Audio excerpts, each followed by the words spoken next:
Recuerdo que mi madre estaba en el sofá del salón y mi padre encima pegándola. Yo con 13 años no tenía padre. No había ningún tipo de sentimiento hacia él ya, nada más que el miedo. Yo llevo con miedo, si hemos nacido toda la vida, claro. Entonces es un miedo que no se te quita. Él empezó a ser agresivo con el niño, le molestaba cuando el niño lloraba y por la noche, sobre todo, cuando él había bebido, si no le dejaba dormir, le pegaba. Era eso, constantemente peleas, muchas peleas. Cada vez que mi madre quería decir algo, se convertía en una pelea. Es como siempre se ha visto la figura de la muñeca rota, pero es que los niños también son muñecos rotos. Mi padre tenía mucho miedo, yo tenía miedo, a veces lloraba o yo me enfadaba y me decía o te callas o te voy a dar un golpe. Decía, y entonces yo me callaba de miedo. Es que los hijos estamos ahí y somos unas víctimas más. Lo quieran ver o no lo quieran ver así.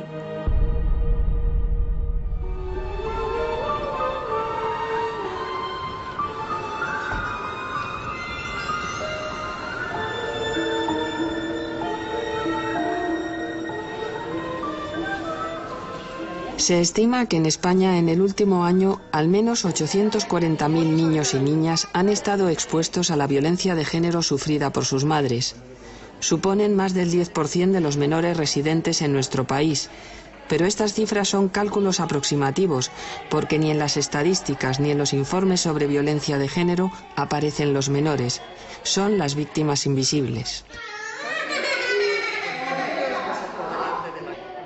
El 70% de las mujeres que sufre violencia machista tiene una media de 2 hijos y los estudios confirman que antes o después esos menores sufren directamente situaciones de violencia física o psicológica.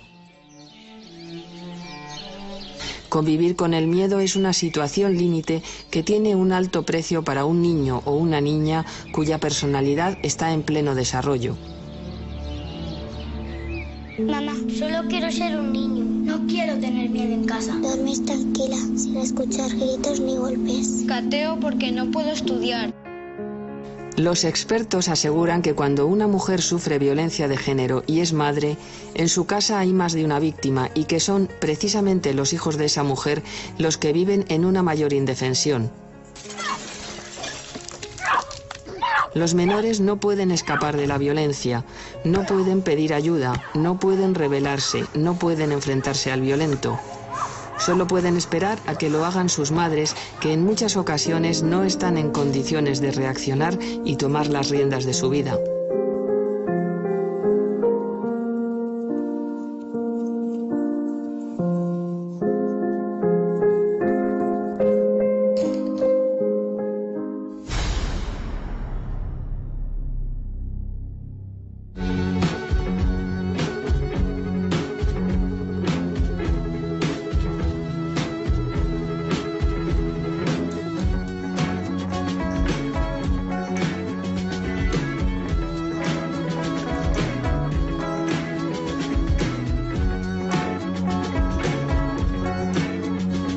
Mercedes y Arantxa son madre e hija. Viéndolas ahora nadie supondría el infierno por el que han pasado, pero son 2 supervivientes de una historia de terror. Mercedes se casó muy joven y tuvo a su hija con 17 años, aunque lo cierto es que Arantxa a punto estuvo de no venir al mundo.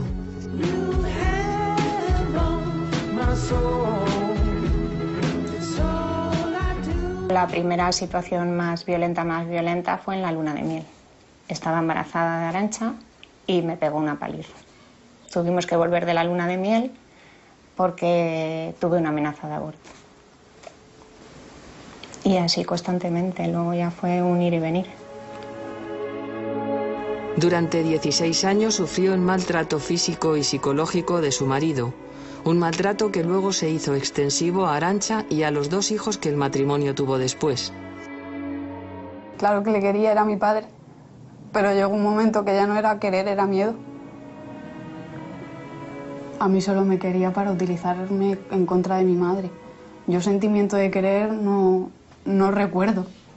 Yo con 13 años no tenía padre. No había ningún tipo de sentimiento hacia él ya, nada más que el miedo. Al principio él como que lo basaba todo en la violencia física, pero luego poco a poco dejó de ejercer esa violencia física y era más psicológica. Y al final lo que no te das cuenta es que tú se está quedando con tu autoestima y la autoestima de tus hijos, que es que se la está quitando a ellos también. Pero como tú estás tan encerrada en esa situación, no lo percibes de esa manera. ¿Te piensas que ellos no tienen tanto daño? Esa figura paterna con él no ha existido jamás. Y a lo mejor ya el daño que me pudiera provocar a mí me daba un poco igual, pero el que hiciera a mi madre y a mis hermanos fue lo que me hizo dejar de hablarle.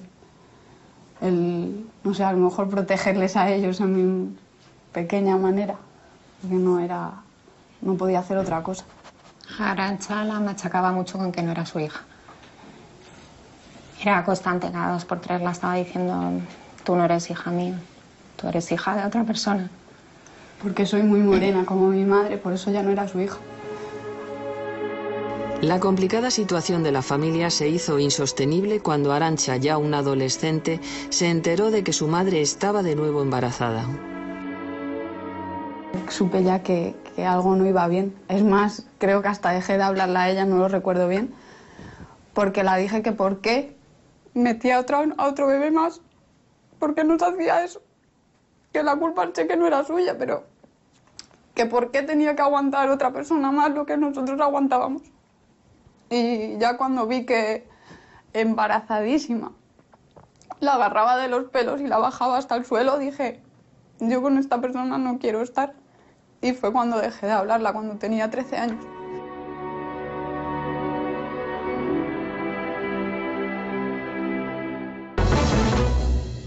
Y comenzamos con una triste noticia. La víctima había denunciado a su marido por malos tratos y estaba en proceso de divorcio. En mayo del año 2000, Laura y María vivieron una situación límite, seguramente una de las peores que se pueden imaginar. Presenciaron cómo su padre mataba a su madre mientras ellas intentaban impedirlo en el rellano de la escalera de su casa. A pesar de sus gritos de socorro, nadie salió a ayudarlas. Y claro, como tenía el cuchillo, además yo me daba mucho miedo acercarme, pero intentándole apartar de mi madre. Es que nos enzarzamos ahí y no nos hicimos con él, o sea, no nos hicimos con él. Éramos tres y no pudimos con él. Y ya cuando nos caímos, pues sí, la empezó a pegar patadas en la cara todo el rato, hasta que mi madre consiguió echarse un poco hacia atrás, porque encima estaba yo encima de ella y no la dejaba casi moverse.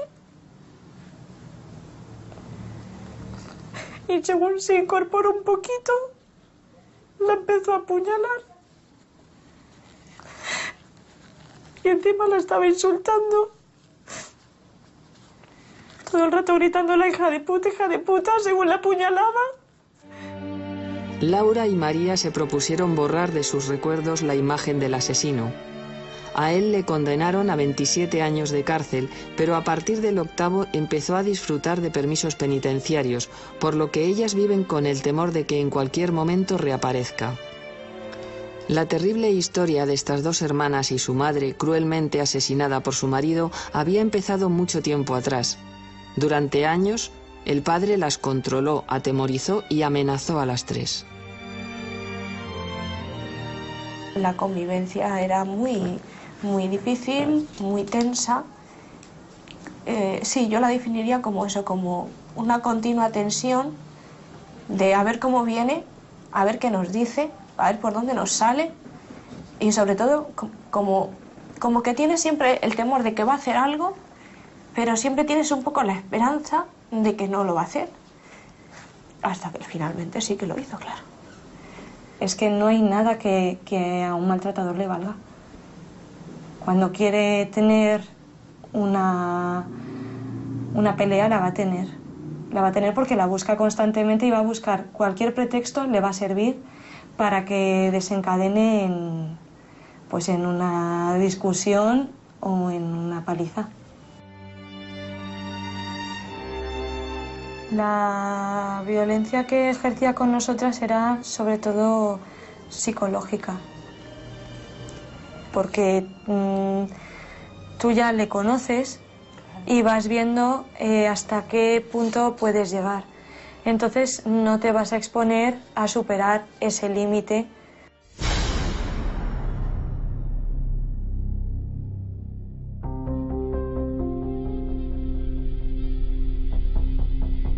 Durante el año 2011 en España 61 mujeres murieron asesinadas por sus parejas o exparejas. El Observatorio Estatal de Violencia sobre la Mujer ofrece otro dato muy significativo. El 31 de diciembre de 2010, el total de varones internos cumpliendo condena en centros penitenciarios españoles era de casi 47.000. De ellos, más del 10% lo hacía por delitos cometidos por violencia de género.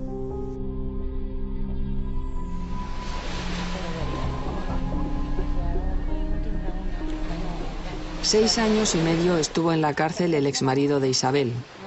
Durante 18 años, esta mujer sufrió una situación de extrema violencia que afectó también a sus dos hijas y que acabó con la huida precipitada de las tres. Hasta ese momento las agresiones habían sido muy frecuentes y muy violentas. La más importante en una después de pegarme una paliza en la que quedé semi-inconsciente, se llevó a mis hijas, que en aquel entonces tenían 8 y 2 años, estaban durmiendo, se las llevó en pijama, se llevó un cuchillo de desbrozar bosque y me dijo que se iban a matar los tres. La policía consiguió interceptarlo y rescatar a las niñas. Laia, la mayor, ya ha cumplido 18 años y tiene un recuerdo difuso del incidente que pudo costarles la vida a ella y a su hermana. Yo recuerdo esa noche de estar en el coche, ver a 2 policías, y me acuerdo también de cuando nos fuimos en el coche, acordarme del viaje, de estar yo con mi madre en el coche y ella diciéndome que bueno, que nos íbamos y que eso se acababa. Pero hay un recuerdo que se mantiene nítido en su memoria a pesar de los años transcurridos. Es un sentimiento todavía hoy muy presente en su vida. Yo hacia mi padre tenía muchísimo miedo. Muchísimo, porque yo veía, bueno, que algo pasaba, pero yo pensaba que era algo normal. O sea, yo no decía nada porque yo pensaba que era algo totalmente normal lo que pasaba en mi casa. Nunca he ido tranquila por la calle, nunca. Siempre he estado pensando, ¿y si me lo encuentro en la próxima esquina? ¿Y si está detrás de mí? ¿Y si me sale de vete a saber dónde? En el primer juicio ya se estableció que debía de haber unas órdenes de alejamiento hacia mis hijas y hacia mí. Esta orden fue quebrantada en un par de ocasiones, con lo cual pues él cumplió 1 año más de cárcel, en total fueron casi 7 años. Me dice que mañana sea como... Ahora los temidos acercamientos se producen a través de las redes sociales, por las que su padre intenta contactar con Laia. Pues no quiero que venga. ¿Qué te dice aquí? Pues me dice que bueno, que mañana sea como sea, vendrá a felicitarme por mi cumpleaños. Y yo pues no quiero que venga. Pues otra denuncia más, ¿no? Sí.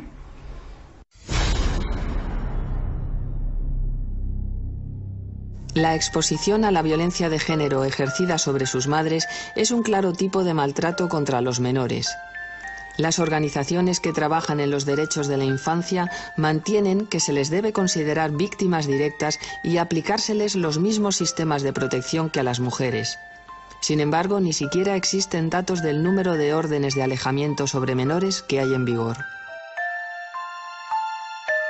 La mayor parte de las llamadas que se atienden en el teléfono del niño y del adolescente plantean situaciones de menores expuestos a violencia de género. El 90% de las veces el agresor identificado es el padre, seguido del marido o actual pareja de la madre en un 7% de las ocasiones. Aún así, todavía hay quien considera la violencia machista un asunto privado y en todo caso de la pareja. Esto condena a los menores que la padecen a la más absoluta invisibilidad. que no haya datos sobre los niños afectados por violencia de género es en sí mismo un dato. Es en sí mismo un dato de la poca importancia que se da a estos niños que padecen una situación 10 veces mayor que sus madres. Es una punta del iceberg, sigue siendo una punta del iceberg, y desde luego el que no se valore como daño la violencia psicológica sufrida por los menores sigue incrementando la cifra negra de la violencia de género. Quizás hayamos enfocado todo nuestro esfuerzo solo en salvar a estas mujeres que sufren sin sentido en un estado social y democrático como el nuestro, y por focalizar toda esa atención, por poner toda la atención en las mujeres, quizás en un primer momento no hayamos observado que hay una víctima todavía más vulnerable, insisto, más vulnerable, los menores. El hecho de que un maltratador maltrate a su pareja y no a sus hijos no significa que los hijos no están inmersos en un ambiente de maltrato y que están viviendo el maltrato, porque el cordón umbilical existe.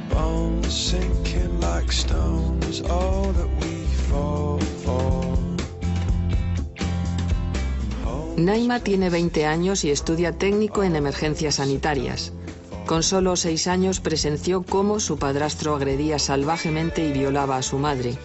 Poco antes la mujer le había anunciado que se quería separar.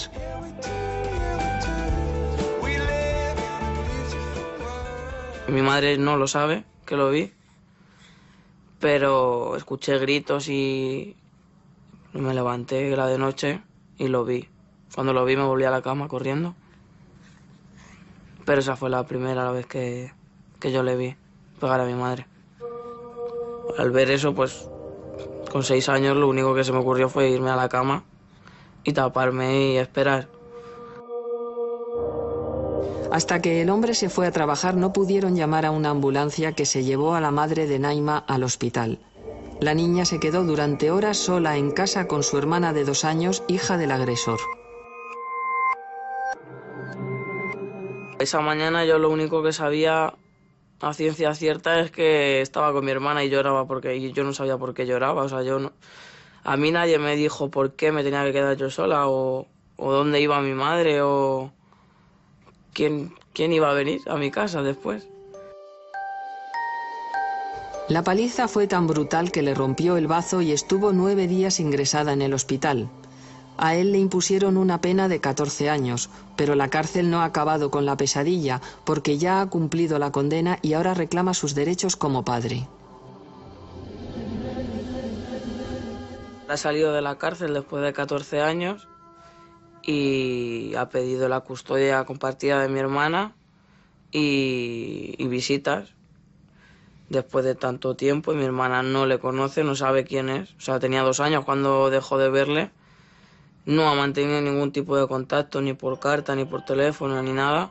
Mi hermana, pues lo que teme al tener visitas con él o relación con él es que le haga lo mismo que le ha hecho a mi madre.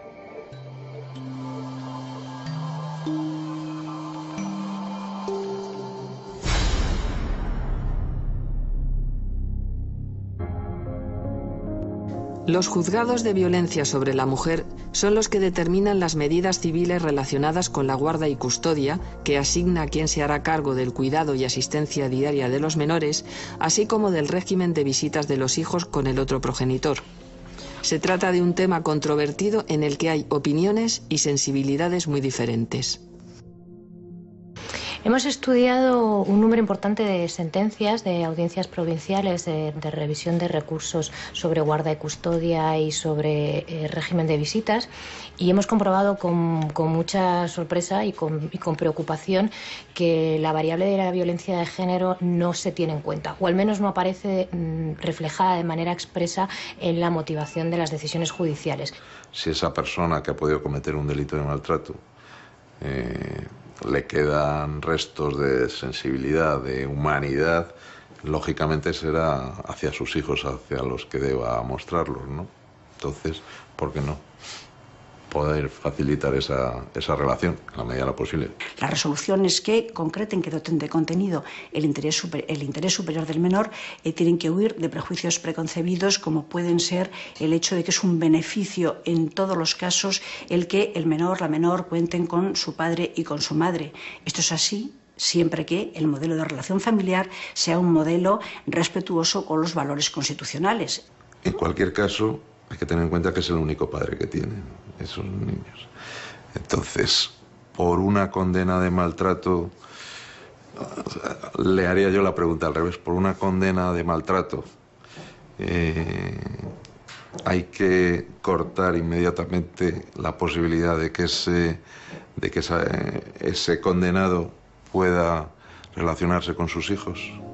Los jueces utilizan y se apoyan en los informes que hacen una valoración forense y pericial de las mujeres y de los menores. Los responsables de elaborarlo son los equipos psicosociales de los juzgados de violencia sobre la mujer, que están formados por un médico forense, un psicólogo forense y un trabajador social. Aunque no son vinculantes, son tenidos muy en cuenta por los magistrados a la hora de determinar la custodia o establecer el régimen de visitas. Una sentencia de maltrato habla de hechos que han ocurrido entre dos personas, entre la pareja. Hay que ver si eso implica medidas para con los hijos de esa pareja, de ese grupo familiar o no, ¿vale? Puede quedar probado los malos tratos y que no necesariamente haya que suspender la guarda y custodia de ese menor o las visitas. A mí me parece que son términos antagónicos. Es decir, si una persona está ejerciendo violencia sobre su mujer, difícilmente puede tener condiciones favorables para pensar en los hijos como el mejor proyecto. Si se fijan unas visitas determinadas de un menor, si en este caso es con su padre, con un supuesto maltratador, es porque se está considerando que eso es lo mejor para ese menor, porque no hay ningún otro interés en cualquier medida que se decida para ese niño. En general, cuando miramos al sistema judicial con una mirada de derechos de infancia y atendiendo a dónde está en medio de un procedimiento judicial el niño o la niña, estamos comprobando que prevalece casi siempre el interés de los adultos y los derechos de los adultos. Sonia no es un nombre real, pero prefiere mantener oculta su identidad. La razón es la de siempre, el miedo. Sonia es la mayor de 3 hermanos. Cuando ella tenía 10 años, salieron huyendo de su casa junto a su madre e ingresaron en un centro de acogida para mujeres maltratadas. El juez dictaminó que los 3 hijos tuvieran visitas con su padre. Un niño nunca tendría que pasar por esto, porque ya está de sobra demostrado, porque se lo ha visto, que se lo ha hecho a una persona que es tu madre, que la ha maltratado. Entonces ya está demostrado que esa persona no es buena. ¿Por qué tenemos que demostrar también que es mala para los niños cuando se va a ver? ¿Por qué tenemos que pasar por esto? Las visitas duraron 2 años que ella recuerda como una auténtica pesadilla durante la que llegó a enfermar. Yo tenía 12 años cuando decidí que ya no podía más. Entonces me dijeron que como tenía esa edad que podía hablar con un juez y con unos psicólogos, pero siempre me decían que eso era muy difícil, quitarle las visitas a un padre no es fácil. Los menores no están protegidos en los casos de violencia de género porque mi madre salió y estuvo protegida, pero luego mi madre tuvo que dar lo que más quería a una persona maltratadora y nosotros cuando en el punto de encuentro teníamos que ir con él, era como estar desprotegidos. Los puntos de encuentro se crearon como un recurso social de apoyo a los juzgados para facilitar las relaciones paterno-filiales en los casos de separaciones conflictivas. Pueden estar gestionados por las administraciones públicas o por entidades privadas, como es el caso de este, situado en Madrid. En general los niños vienen de buen grado. Es cierto que hay algunas situaciones difíciles que, sobre todo en las primeras intervenciones o el primer intercambio, la primera visita, son situaciones más difíciles y que ahí se requiere un cierto apoyo más de los profesionales. En el punto de encuentro se pueden realizar las visitas tuteladas, aquellas en las que un profesional tiene que estar presente, o el simple intercambio o entrega del menor. Las situaciones más delicadas se producen cuando existe una orden de alejamiento de un progenitor respecto a otro. Cuando se atiende un caso con una medida judicial de orden de alejamiento en el punto de encuentro, el progenitor sobre el que pesa la orden de alejamiento acude al centro con 15 minutos de antelación antes de que se produzca el intercambio o la hora de la visita. Cuando la persona con orden de alejamiento ya se encuentra en las dependencias del centro, procedemos a ponernos en contacto con la persona que tiene la orden de protección. Tendrá unos 15 minutos de margen para acceder al centro y cuando acuda con los menores pasará a esta sala, donde se despedirá y uno de los compañeros procederá a realizar el intercambio. La persona que tiene la orden de protección saldrá primeramente del centro para dar un margen a que pueda alejarse y la persona que tiene la orden de alejamiento saldrá siempre 15 minutos después, facilitando el que no haya un encuentro y cumpliendo así el protocolo de orden de alejamiento. Íbamos al congreso, con las agendas, con los niños, todo como estaba previsto. Sin embargo, la mirada de expertos y usuarios no siempre es tan favorable respecto a estos encuentros. Asociaciones de defensa de los niños insisten en el derecho de los menores a ser escuchados y temen que, utilizando estas visitas, el maltratador mantenga el control sobre la mujer a través de los hijos. Es muy importante tener en cuenta la opinión del niño. Eso está claro y el juez o quien tome una decisión que le afecte en el sentido del régimen de visitas que se imponga a un niño tiene que tener en cuenta si ese niño muestra un rechazo a estar con alguno de sus progenitores. Eso no puede ser, ningún juez puede ser indiferente a eso. Lo habitual es que la violencia hacia la mujer se perpetúe a través de la violencia a los hijos cuando se pierde la posibilidad de ejercerla directamente sobre la mujer. Que la ejerzan físicamente en una situación en la que se ha judicializado el conflicto suele ser más difícil, pero la ejercen psicológicamente. Y ahí suele haber una presión y un dolor y una situación de erosión que luego tiene consecuencias importantes en el futuro de estos niños, claro. Busquemos soluciones. Pongamos orden en las relaciones de los menores y siempre pensemos en el interés superior del menor, que a veces no coincide ni con el progenitor padre ni con la madre.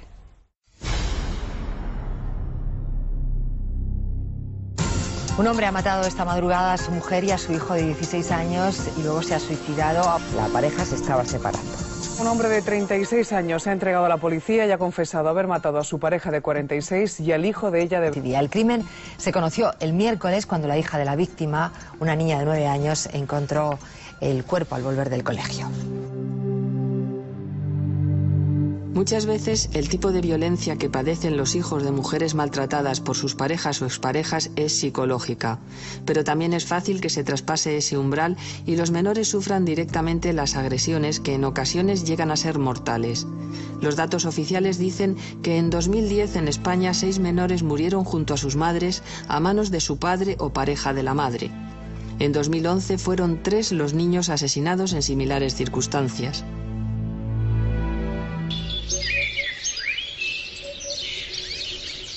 En el Hospital Niño Jesús de Madrid funciona desde el año 2005 una comisión clínica de violencia destinada a la formación de profesionales y sobre todo a la detección del maltrato físico infantil. Lo más frecuente que vemos en el hospital es el maltrato físico, sobre todo en urgencias y a veces también en la unidad de cuidados intensivos. Sin embargo, hay otros tipos de maltratos que también son bastante frecuentes, pero que es más difícil de detectar, como es el maltrato psicológico. Cuando llega el niño a urgencias, lo valoramos y ante la sospecha, riesgo o certeza de maltrato se inicia lo que es un abordaje común, se avisa a la trabajadora social del hospital, se notifica y después se intenta ver si ese niño, se ve si en caso de que vuelva a su casa o a su hogar, puede garantizar las condiciones de seguridad. Estela tiene una niña de pocos meses. Es su segundo hijo, pero está disfrutando de la maternidad como si fuera la primera vez, porque al primogénito lo tuvo en unas condiciones dramáticas en las que su prioridad era sobrevivir. Hace 9 años, Estela se encontraba en Australia con su marido, un profesor de español con el que se había trasladado desde Cangas de Morrazo en Pontevedra. Al principio fue el control, luego la anulación progresiva y la intimidación para dar paso a la violencia física que se acentuó con la noticia de su embarazo. Cuando estaba embarazada de 7 meses, una noche fuimos a tomar algo y luego me vino todo el camino acusando, ¿no?, de que había estado mirando a algún chico, bueno, lo de siempre, ¿no? Y abrió la puerta, me tiró al suelo y me fue dando patadas desde la puerta hasta la sala, que estaba al otro extremo de la casa, contra los muebles, el sofá y la mesa. Yo recuerdo que me desperté en una camilla en el hospital y lo primero que vi fue a él y me dijo que por mi culpa iba a matar a nuestro hijo, o sea, todo lo contrario a lo que había sido. Me llevó para casa y al llegar casi a casa me empujó del coche y me dejó en la acera tirada. Pero fue al nacer su hijo cuando Estela comprobó que su vida había tocado fondo y que ya no era ella la única víctima.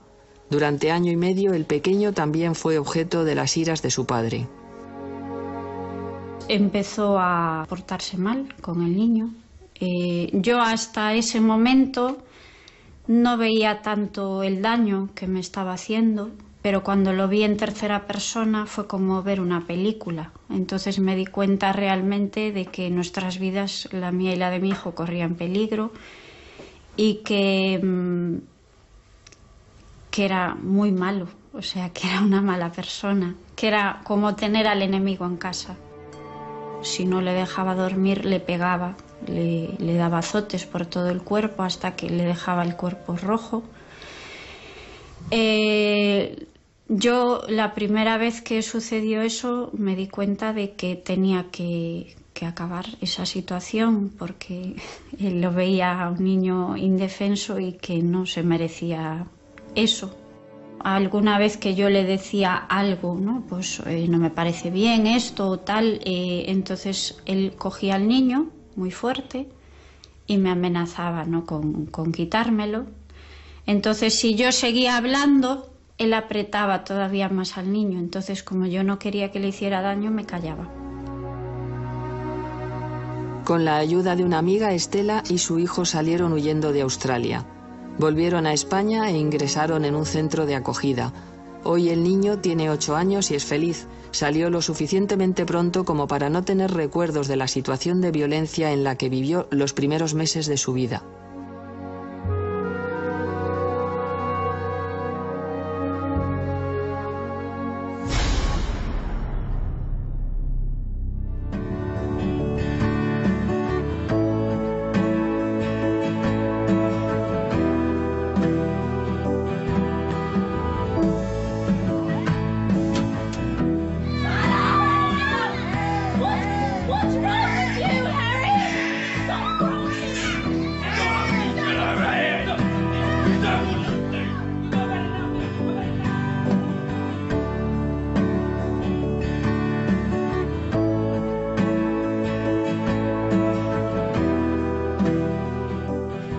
De transmisión de la violencia es precisamente haberla vivido. No tenemos niños que nazcan violentos, ni niñas que nacen sumisas. Los violentos se hacen y las sumisas también. Él te dice, o estás conmigo o estás con ella. Entonces, como yo estaba con mi madre, me hizo la vida imposible y tuve que salir. Pero si alguien llega a seguir su rol, mis hermanos, por ejemplo, se hubiesen convertido en maltratadores. En maltratadores y si nadie hubiese hablado con ellos, lo hubiesen visto normal. que los niños vuelvan a repetir esta conducta violenta que han observado o que han padecido a veces durante tantos años es una probabilidad importante. El ciclo víctima-maltratador es un ciclo interesantísimo que explica por qué los niños en estos entornos de violencia tienden a identificarse con la figura del maltratador, porque además de la violencia también es el que ejerce control y poder y a veces seguridad. Mi hermano eran insultos continuos hacia él, o sea, no sé, que no valía para nada igual que yo, que era un maricón de mierda, que para lo único que iba a valer en su vida era para estar debajo de las faldas de su madre, y eso no es verdad. Porque creo que también vale muchísimo. Es más, le llegó a pedir a mi madre que si alguna vez se comportaba como mi padre, que le ayudáramos. Además del riesgo de repetir comportamientos, los menores expuestos a violencia machista presentan diversos problemas físicos y trastornos psicológicos. Los más pequeños sufren regresiones y su desarrollo se ralentiza. Luego aparecen las conductas más agresivas y pueden llegar a la adolescencia con comportamientos violentos y destructivos. Es frecuente que en el colegio participen en casos de bullying, como acosadores o como acosados. Pero también hay un comportamiento que llama la atención en muchos de estos niños. Desarrollan una sorprendente madurez superior a la que les correspondería por su edad. Uno de los síntomas que pueden presentar los niños que viven la violencia de género es la parentificación, en esa necesidad que tienen los niños de proteger, por ejemplo, a la madre. Desarrollan unas actitudes y unas conductas mucho más maduras de la edad que tienen. Esto, por ejemplo, en un caso que tuve, el niño tenía 12 años, me contaba que él le decía a su mamá: mamá, duérmete que yo vigilo, que yo estoy atento. Lo más importante de entender es que la violencia es un acto de abuso de poder y de restar la libertad a otra persona. Esto llevado a un niño y a una niña supone que estás limitando cuestiones básicas de su desarrollo como persona y sobre todo les estás privando de recibir unos buenos tratos que necesitan desde el punto de vista humano por parte de sus progenitores como figuras de seguridad. La hija de Mercedes era solo un bebé cuando vivía con su padre, pero ya tenía unas reacciones preocupantes. Y no hacía más que llorar, lloraba y lloraba y lloraba. Eso los tres, que yo decía, jo, no te das cuenta. Y veía a un hombre y tapaba la boca a mi madre. Sí, también, es con verdad. 2 años. Es cierto, Era tenía pánico a los hombres. Era parecer un hombre, que Es fuera, verdad, aunque sí. fuera un doctor, y le tapaba la boca a mi madre. Me acordaba de eso. Y ver que tu hermana pequeña con 2 años llega a hacer eso. Tenía pánico, es cierto. O sea, y yo se la he quitado de los brazos a mi padre, porque a lo mejor llega el borracho y coger a la bebé. Pues dejar y quitársela. O sea, yo creo que todo eso se lo hemos transmitido también a ella.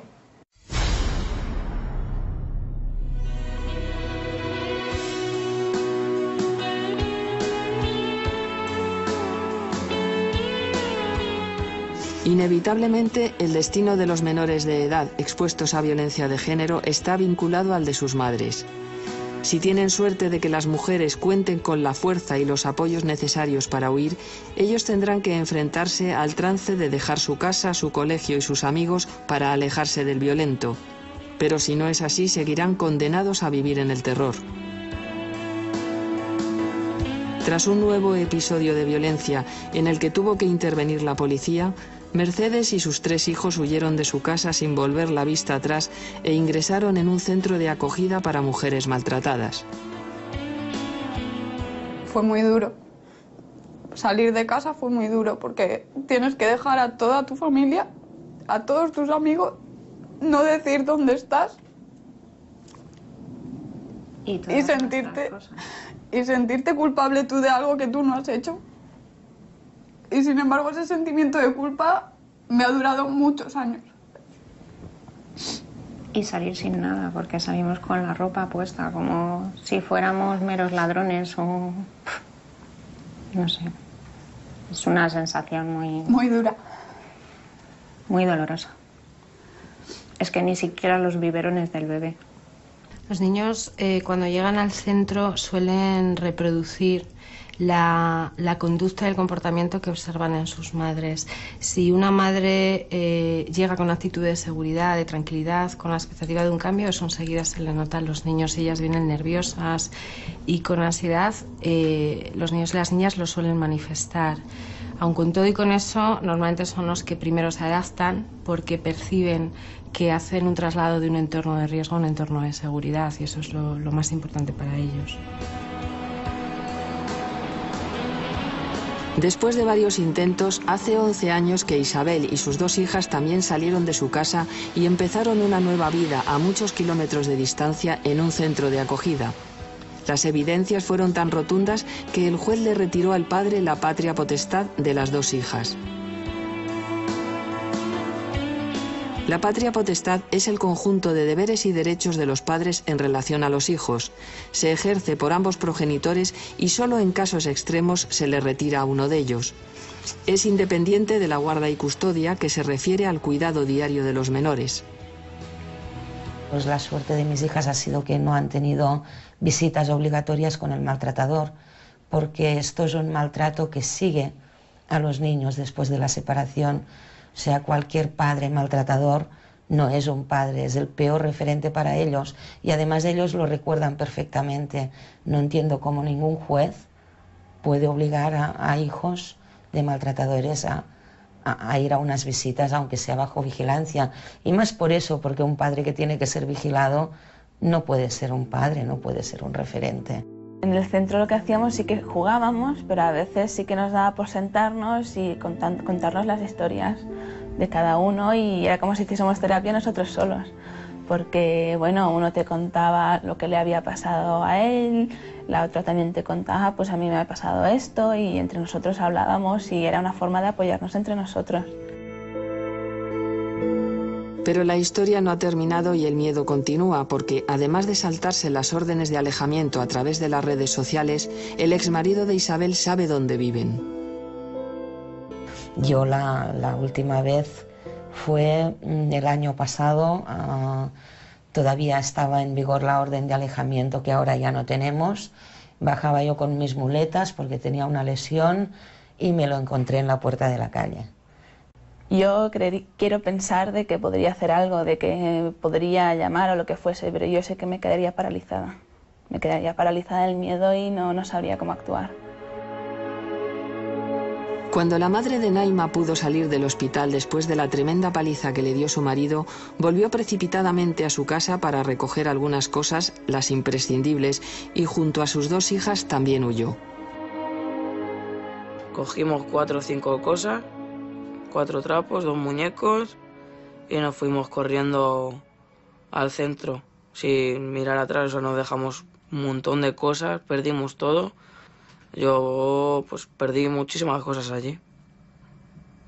Y te vas de sopetón de un día para otro, luego el cambio de llegar al centro, no conocer a nadie.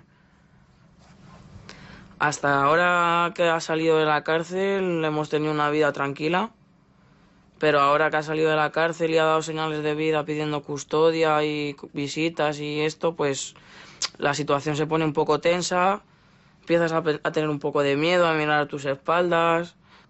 Mi hermana ahora está nerviosa, intranquila, o sea, no quiere saber nada de su padre, tiene miedo a encontrársele por ahí, se monta sus paranoias en la cabeza y está muy intranquila. Y también está nerviosa porque tendrán el juicio de a ver si le dan la custodia o no le dan la custodia. Y tampoco de momento a ella nadie le ha preguntado si quiere ver a su padre o no quiere verle, o si quiere saber algo de él o no saber nada.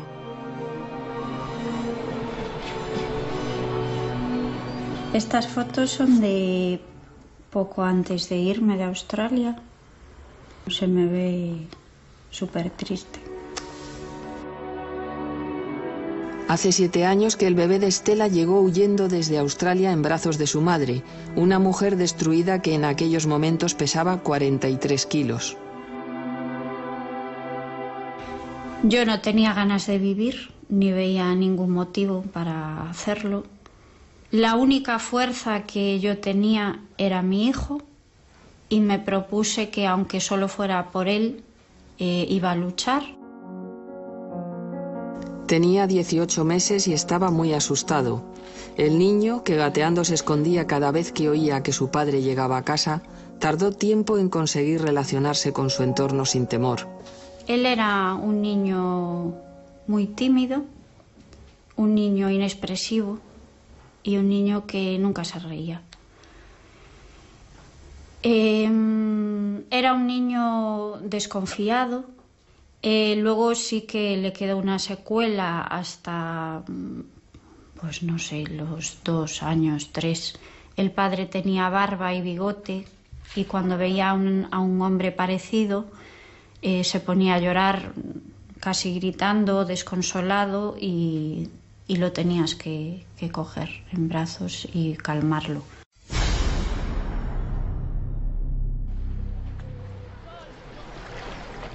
El exmarido de Estela ha muerto y ella ha vuelto a Vigo y ha rehecho su vida. Conocía a Fran desde el instituto y cuando se reencontraron a su vuelta de Australia decidieron iniciar una relación cuyo fruto es una niña de pocos meses. Ahora por fin ella y su hijo, que ya tiene 8 años, han encontrado la tranquilidad de vivir en una familia normalizada. Al principio resultó un poco difícil tanto para el niño como para mí, pero a día de hoy puedo decir que estoy muy contento y siento que es mi hijo. Y bueno, ahora tuvimos una niña que es lo que afianza ahora la relación y une lo que es ahora el círculo familiar que tenemos.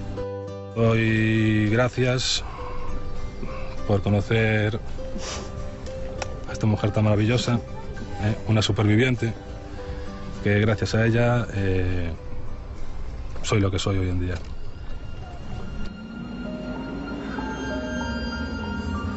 El miedo es lo que más tiempo permanece. Todas las víctimas quedan marcadas y solo con la muerte del maltratador ese temor desaparece definitivamente. Es lo que le ha pasado a Estela y también a Arantxa, que fue quien conoció y tuvo que comunicar el fallecimiento de su padre. Es que llamé a mi madre y le dije, mamá, o sea, nos ha pasado lo mejor que podía pasar en esta vida y es su muerte. Sé que es muy feo lo que estoy diciendo, que es mi padre y que no debería desearle el mal a nadie, pero soy feliz porque no está. Claro, no puedes decir vivo aquí o vivo allí o... Estás escondido, no lo saben nada más que los abuelos, hermanos y poco más. No puedes decir que vivo aquí, que estoy viva. Que soy yo, que tengo una vida. Laura y María no tuvieron que huir, simplemente se quedaron solas. Con su madre muerta, su padre en la cárcel y sin familia a quien acudir, teniéndose solo la una a la otra, salieron adelante, aunque también ellas siguen mirando a su espalda. ¿Quién nos garantiza que efectivamente no va a hacer lo mismo? Yo llevo con miedo si hemos nacido toda con la miedo, vida. claro. Entonces es un miedo que no se te quita, porque ya es algo que tienes ahí. Porque incluso hasta para otros términos de protección está contemplado para la pareja, pero no para los hijos. Pero no, es que los hijos estamos ahí. Estamos ahí y somos unas víctimas más. Lo quieran ver o no lo quieran ver así. Hablamos de macrocifras, hablamos de 840.000 niños que podrían ser víctimas de la violencia de género. Ahora, mientras hablamos, en este momento, ¿dónde están? ¿Por qué no se les detecta? ¿Por qué no se les protege? Algunas veces los niños no quieren hablar de las cosas que les asustan, que les preocupan o que les dan miedo, porque creen que los mayores, los adultos, no les van a creer. ¿De qué crees que les da miedo hablar? Pues de sus cosas, para que a lo mejor su madre le cuenta un secreto y pues le dice que su padre le pega, que su marido le pega por las noches, lo cuenta como un secreto, pero ella no se lo quiere contar a nadie, porque si se lo cuenta a alguien, pues se puede separar su familia. A ver si te estamos entendiendo bien. Conseguir que los niños digan en voz alta lo que les pasa, lo que les asusta o lo que ven en su casa es muy difícil. María es terapeuta y trabaja en la detección y tratamiento de niños expuestos a violencia. Por ejemplo, ¿podéis decirme cómo se pone el Papa de furioso? Así. Vale. Siempre buscaremos. Eso es. Buscaremos siempre a alguien que nos pueda ayudar, ¿verdad? Un adulto en el que confiemos. Muy bien. Venga, avanzamos 2 casillas.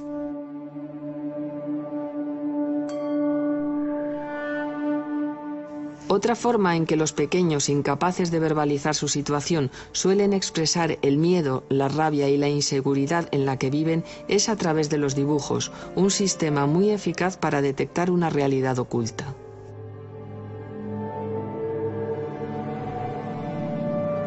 Se trata de un niño de 9 años. En la familia vivían malos tratos físicos, había separaciones continuas, consumo de drogas, todos los hermanos estaban muy alterados por la situación y en este punto el niño todavía no había contado todo el maltrato que estaba viviendo en su casa y todas las emociones tan negativas de rabia, agresividad, resentimiento, frustración, miedo. En la recuperación de los menores sometidos a violencia de género tienen mucho que ver el tiempo y la intensidad del maltrato sufrido, los apoyos con los que cuente la víctima y la ayuda psicológica. Afectados y especialistas coinciden en que la evolución es muy diferente si la reciben o no. La terapia es muy importante. De hecho, cuando un niño recibe terapia porque se ha parado la situación de la violencia, hay una parte de la familia que desea su recuperación, tenemos un vínculo con el que podemos apoyarnos, la terapia es mágica. Yo sí, lo estuve haciendo, pero ellos no. Ellos la terapia la han hecho conmigo. He sido la que me he volcado en hablar con ellos, en pues hablar y hablar y hablar y hablar. Yo de hecho es la primera vez que le explico esto a alguien que no sea mi novio, mi madre, un tío, un primo. Quitando el día del juicio y... Nunca he hablado de esto con nadie, porque no es fácil hablarlo tampoco, o por lo menos para mí. Igual que se reclaman estadísticas y datos concretos del número de menores expuestos a violencia machista en nuestro país, también se considera imprescindible un apoyo terapéutico específico similar al que reciben sus madres para todos estos niños y niñas. Nadie le pregunta cómo te sientes, ni qué es lo que has visto realmente, ni qué te gustaría que hubiese pasado o lo que no hubiese pasado. Un apoyo psicológico al niño, yo creo que debería centrarse más en eso.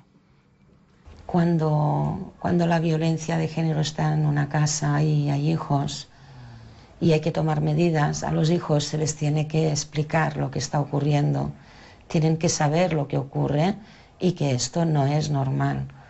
Y si necesitan terapias, pues hay que hacer las terapias. Lo que no se puede hacer es esconder a los niños esta barbaridad.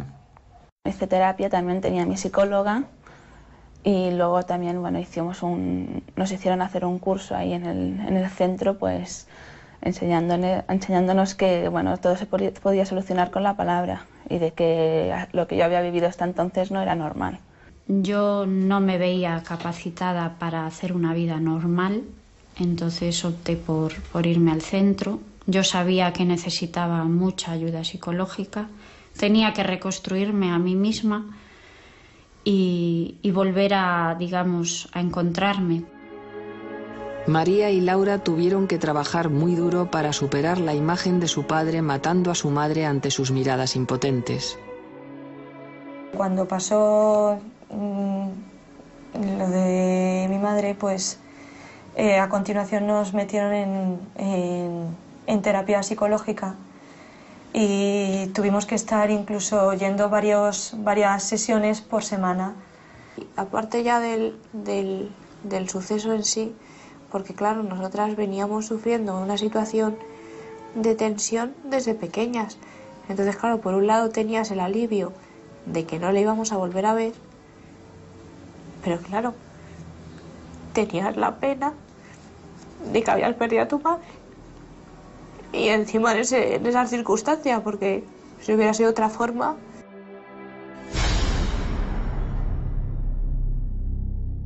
Hoy vas a descubrir que el mundo es solo para ti, que nadie puede hacerte daño, nadie puede hacerte daño. Hoy vas a conquistar el cielo sin mirar lo alto que queda del suelo. Pasados los años, algunas todavía con miedo a la posible reaparición del violento y otras con una nueva vida recién estrenada, todas estas víctimas han salido de su infierno particular. Saben que ya nadie les va a intimidar con un golpe o con una mirada, pero el duro camino recorrido les ha dejado cicatrices en el alma y en la piel. Sí me he hecho a lo mejor una coraza a la hora de que no me hagan daño, que no he aguantado la más mínima discusión y ya me he puesto loca diciendo que no me tenían que hablar así. Sí, será un poco culpa de lo que he vivido, pero también he aprendido mucho a controlarme, a relajarme, a no todo el mundo tiene por qué hacerme daño a mí. Yo lo que creo que me ha afectado es que me aparto bastante de la gente, es decir, me cuesta establecer lazos por miedo a que luego me pase algo así. Es decir, que idealice una persona y luego me dé cuenta de que no, de que realmente no es de esta manera, entonces me cuesta bastante tener relaciones con la gente. Yo soy muy borde, muy seca, muy seria, muy desconfiada, no me fío de la gente. O sea, no me fío de la gente hasta que no me demuestran lo contrario. Y como me defrauden, no vuelvo a confiar en esa persona. Siempre lo vas a tener, es algo que no puedes olvidar nunca, porque si no, corres el riesgo de otra vez, tú pasar otra vez por ese paso. Entonces yo creo que nunca se tendría que olvidar, pero sí aprender a vivir con ello, aprender a manejarte, aprender a seguir para adelante y llevarlo lo mejor posible. Precisamente que el pasado condicione lo menos posible su futuro es el objetivo final de todas ellas. Un suceso de estos te marca la vida, o sea, pero no puedes vivir a expensas de ello. No puedes... Mi forma de pensar es que yo no puedo estar justificando cualquier cosa porque es que a mi madre la han pegado y yo he visto cómo pegaban a mi madre.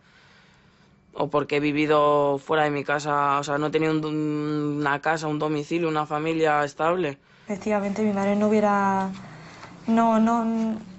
consentido el que hubiéramos acabado hundidas, porque ella no se lo merece y es eso, nos ha preparado muy bien y no se lo... Yo, vamos, no me gustaría fallarle. Ya por ella. No está ella, no estamos nosotras. Claro. Desgraciadamente no todas las víctimas salen adelante. Ellas han tenido suerte y también ayuda, pero son una minoría. De la misma manera que no existen datos exactos del número de niños y niñas que cada día en España sufren el terror de convivir con un violento, la mayor parte de las veces su padre, tampoco se sabe cómo evolucionan y se desarrollan esos menores. ¿Cuántos acabarán siendo maltratadores o maltratadas? ¿Cuántos serán capaces de alcanzar una vida normal? ¿Cuántos guardarán su secreto para siempre con vergüenza o con culpa? En ese sentido, sorprende que, aunque es similar el número de chicos y de chicas expuestos a la violencia de género, ningún varón afectado se ha prestado a contar su experiencia. Lo que es seguro es que unos y otras, el resto de sus vidas seguirán preguntándose por qué precisamente quien más debería haberlos querido y protegido fue quien les robó la infancia.